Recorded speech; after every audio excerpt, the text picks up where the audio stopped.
पहले से शादीशुदा औरत को बगैर तलाक के दूसरे मर्द के निकाह में दे दिया गया।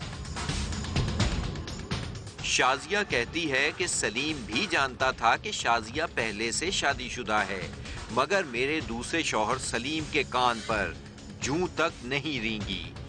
आपका जहां दूसरा निकाह करवाया उससे पैसे लिए आपके? हाँ जी, उससे पैसे भी लिए, जेवर भी लिया और जमीन भी ली।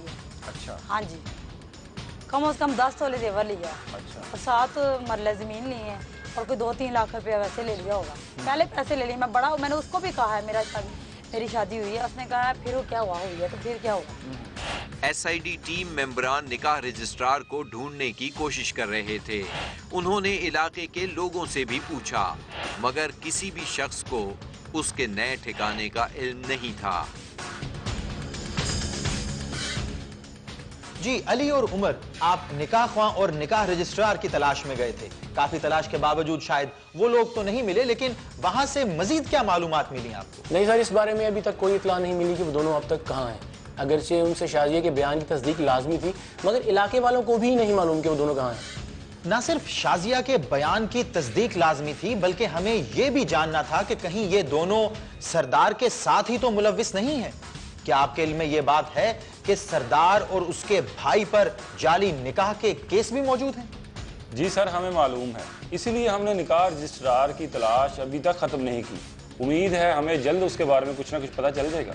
सरदार के बारे क्या इतलात हैं? क्योंकि इस केस में उसका मौकफ जानना भी निहायत जरूरी है।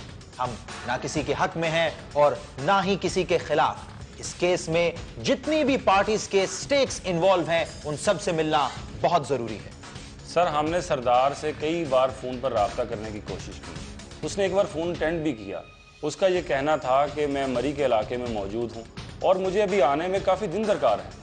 लेकिन सवाल यह है कि वो ऐसा कर क्यों रहा है?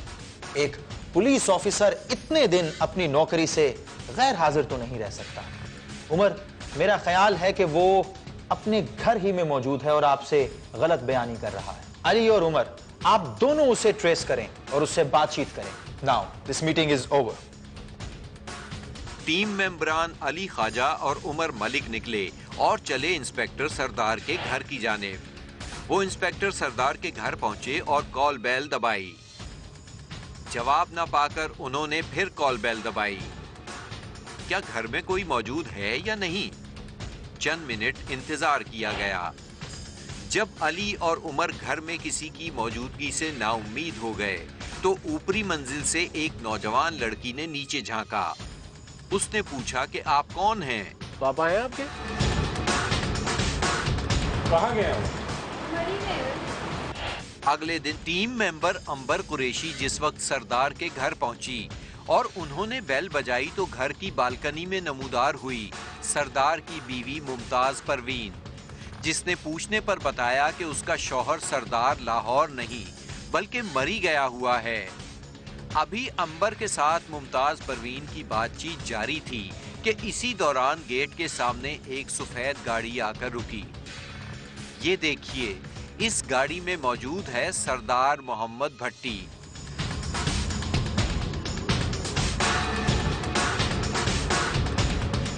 मगर उसने चालाकी दिखाते हुए अंबर की उसकी बीवी से गुफ्तगू के दौरान ही वहां से गाड़ी निकाल ली और गायब होने की कोशिश की। मगर दूसरी जानिब उमर मलिक और अली ख्वाजा, जो इसी इलाके में सरदार को तलाश कर रहे थे और इंतजार में थे उसकी आमद के, सरदार के वहां से निकलते ही उसके पीछे हो लिए और आखिर दोनों टीम मेंबर्स ने सरदार को जा लिया। आपके घर से आपको ढूंढते हुए आए हैं। सिर्फ हम ये चाहते हैं कि जो आपके खिलाफ इल्जामात हैं आप उनका क्लियरली हमें जवाब दे देते। अब आपने हमें भी ये कहा है कि मैं ऑफिस आके अपना मौक़िफ़ बयान करूँगा। नहीं, हम आपको ऑन कैमरा लेंगे ना। अभी भी हम चाह रहे हैं कि 2-3 केस जो बकौल लोगों के वो कि जी आपने उनके साथ फ्रॉड किया है, किसी ने कह दिया आपने रेप कर दिया रज़िया शरीफ का, आप इसके बारे में कुछ क्या कहेंगे? रेप किया है तो फिर इसके लिए महकमे जो है वो खत्म हो गए। नहीं, वो तो जिसके साथ रेप हो, हाँ, जिसके साथ रेप हो, हाँ, तो वो कानूनी कार्रवाई नहीं करा सकते। नहीं, वो यही तो कह रही कि मैंने आपको CCPO को दरखास्त दे के मैंने आपको डिसमिस करवाया। तो यही तो कह रही। मैंने आपको बताया कि वो मेरी एक्स वाइफ है, 2 साल मेरी बीवी रही है। हाँ, 2 साल मेरी बीवी रही है। उसको जब से मैंने तलाक दी है उस दिनों से हुसनारा को आप नहीं जानते हैं? वो मेरे छोटे भाई के साथ उसने लव मैरिज शादी की थी। अच्छा, उनका आपस में चक्कर है, सिलसिला है। क्या नाम है आपके भाई का? तो वो आप पे क्यों पड़ गया? वो भी साथी हैं, वार्डन भर्ती करवाने का जो कह गया आपने 2-2 4-4 लाख इकट्ठे किए में वो झूठ बोलते हैं।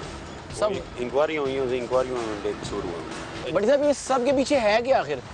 ये आखिर ये ग्रुप है, रजिया शरीफ, आसिफ महमूद और 1-2 और उनके साथी हैं। ये ग्रुप है, ये इनका काम यही है कि जो सरकारी मुलाजिम हो उनको ब्लैकमेल करना, दरखास्तें देना, या वो ब्लैकमेल हो जाए उनकी डिमांड पूरी कर दें। नहीं तो आपकी बेटी भी आपके खिलाफ है, वो भी इस ग्रुप के साथ मिली हुई है? पहले नहीं थी, अब उन्होंने साथ मिलाया।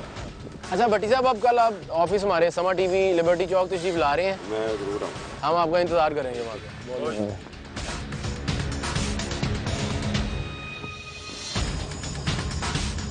इंस्पेक्टर सरदार ने वादा कर लिया एसआईडी के ऑफिस आने का, मगर उसका यह वादा पूरा नहीं हुआ। ना ही इंस्पेक्टर सरदार आया और ना ही उसके वो दस्तावेजात जिनका वो जिक्र कर रहा था, बल्कि इंस्पेक्टर सरदार ने एसआईडी टीम को संगीन नताइज की धमकियां दी और फोन पर कहा कि मुझसे इस सिलसिले में बात ना की जाए। ब्रेक के बाद देखिए, एक तरफ गरीब एफआईआर कटाने के लिए मिन्नत करता है, सिफारिशें कराता है, दूसरी तरफ कोई झूठी एफआईआर भी बिला झिझक कटाता है। कटाना एफआईआर कभी कभी बन जाता है मुजरिमाना कारोबार। पुलिस वाला ये जुर्म करता है बनाम सरकार।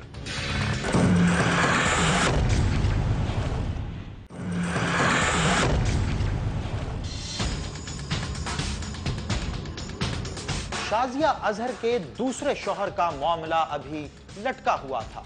शाजिया अपने पहले शौहर के पास आ चुकी थी, उसके साथ एक बच्ची भी थी जिसे वो दूसरे शौहर की औलाद कह रही थी। इस सिलसिले में शाजिया ने क्या कहा, सुनते हैं। कितनी देर आप रही हैं? आपने 5-6 माह रही हूँ, वहाँ खा रही हैं, उन्होंने मुझे रखा है अच्छा, क्वार्टरों में। फिर वहाँ से मैं बहुत ज़बरदस्ती बहाना लगाकर, यानी मेरी तबीयत मेरी ख़राब है, मैं अपने वालिद के पास आई हूँ। फिर वहाँ से मुझे मौका मिला। क्या तबीयत खराब थी आपकी, क्या हुआ था? उस वक्त मेरी बेटी होने वाली थी। अच्छा, आपकी उस दौरान आप प्रेग्नेंट थी? हाँ जी, मेरी बेटी होने वाली थी। किसकी बेटी थी वो? बेटी उसी की थी। किसकी? सलीम की, जो मेरे साथ जिना करता रहा। अच्छा, मैंने बात झूठ नहीं करनी भाई, मैंने बात वो करनी है जो कल को झूठ ना हो। 28 मई 2012 शाजिया ने एक अखबारी बयान रिकॉर्ड कराया।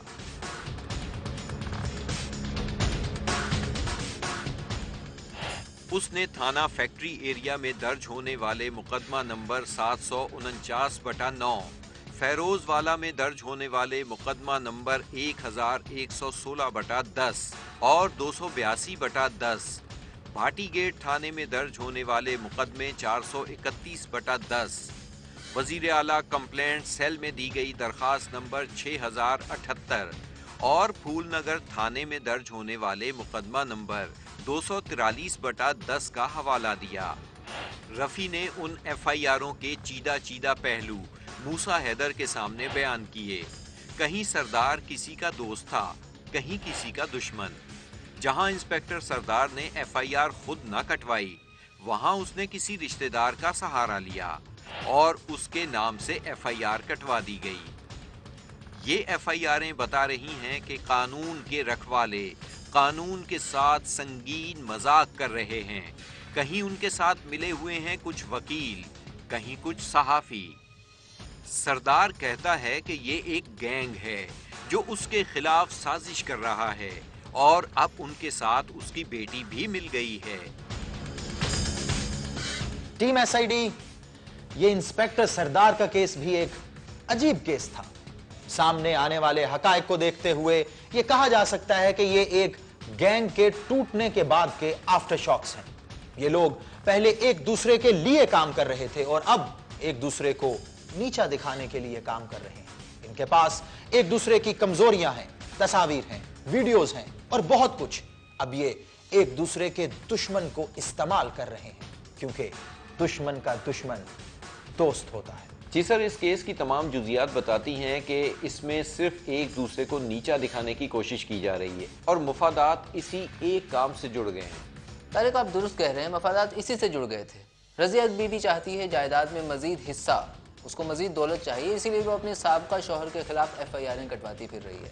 हुस्न आरा जो उसकी भाभी थी वो भी अपने साबका शौहर सरदार के भाई राना मुमताज़ के खिलाफ FIR कटवा रही है। यहाँ ये कहना भी बहुत ज़रूरी है कि मुबैना तौर पर ये दोनों औरतें अच्छे किरदार की हामिल नहीं थीं। मुबैना तौर पर इन दोनों ने एक से ज़ायद शादियाँ कर रखी थीं। रज़िया बीबी के सरदार से दूसरी शादी थी और मुमताज़ से हुसन आरा की दूसरी शादी थी। वकील आसफ महमूद खालिद नामी शख्स जो सरदार का दामाद भी है और राना मुमताज़ जो सरदार का भाई है, रज़िया, हुस्न आरा और अशरफ उर्फ अच्छू, ये सब एक ही गैंग का हिस्सा है जो अब टुकड़े टुकड़े हो चुका है।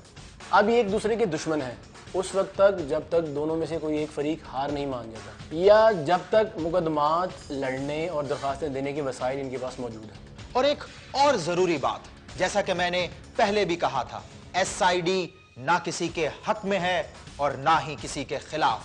हम सिर्फ जुर्म के दुश्मन हैं। हम चाहते हैं कि इस माशरे से जुर्म का खात्मा हो जाए और उसके लिए SID से जो कुछ भी बन पड़ेगा हम जरूर करेंगे। अशरफ उर्फ अच्छू बांदरी, इस शख्स की तस्वीर टेलीविजन पर दिखाई जाए ताकि इस तक इतला पहुंचे और ये हमसे राब्ता करे। इस पर मुबैना तौर पे सरदार के इस गैंग का रुकन होने का इल्जाम है। डकैती, राहजनी और कई और जराइम में इस पर मुलव्विस होने का शुबा है। ये तस्वीर असली है या नकली और इस पर ये लगाए गए इल्जामात सच्चे हैं या झूठे, इसको साबित करने के लिए इस शख्स को चाहिए कि ये SID से खुद राब्ता करे।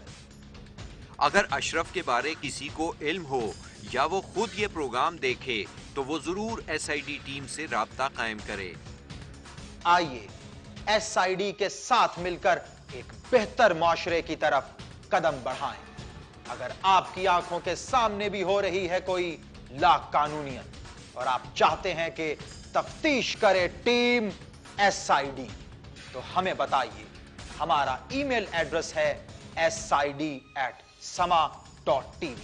आप हमें फेसबुक पर भी ज्वाइन कर सकते हैं। हमारा ID है facebook.com/sama-investigation-department। मैं हूं मूसा हैदर और ये है SID। याद रखिए, जब बात होगी जुर्म की, तफ्तीश करेगी टीम SID।